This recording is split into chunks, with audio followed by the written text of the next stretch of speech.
ang tinuod nga riches is naa dito sa gingharian. Ang tinuod nga riches is when you are part of the kingdom of heaven. Brother Sam, mabuang na lang kaana, sige ugwali, kingdom of heaven, mabuang lang kaana, Brother Sam. Pero higalagig so antimanan nato. Everything, no, kung ang tanan, mahanaw na, then makita nato kiningging harian nga atong ginaistorya. Again, if walay gingharian sa langit, no?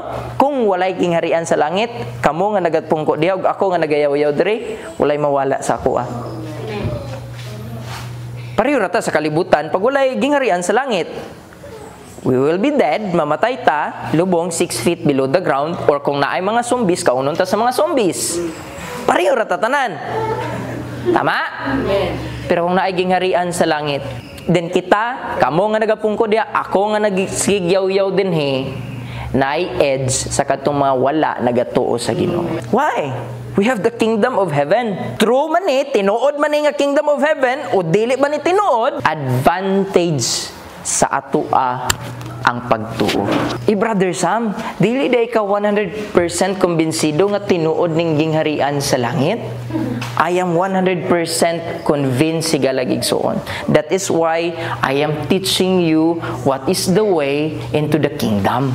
Nga naman, 100% ko nga convinced nga na kingdom of heaven. Give a benefit of a doubt. Nga, wala may langit. Wala may Ginoo. So what? Kung walay Ginoo, after all, pareho ratang tanan. Pero kung naay Ginoo, advantage na ko kay naa ako dito siyang gingharian thereafter. Dili masayang atong paglingkod, pagpaminaw sa sigigyaw-yaw ni Brother Sam.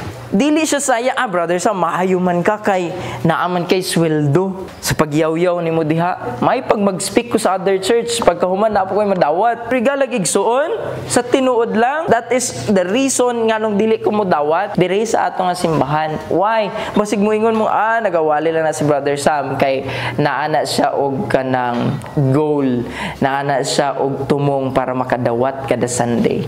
Nganong nagayaw-yaw ko diri without payments para inyuhang ma-feel as my brothers and sisters. Nga dili tungod sa kwarta, dili tungod sa akong madawatan nga material maong nagayaw-yaw ko diri.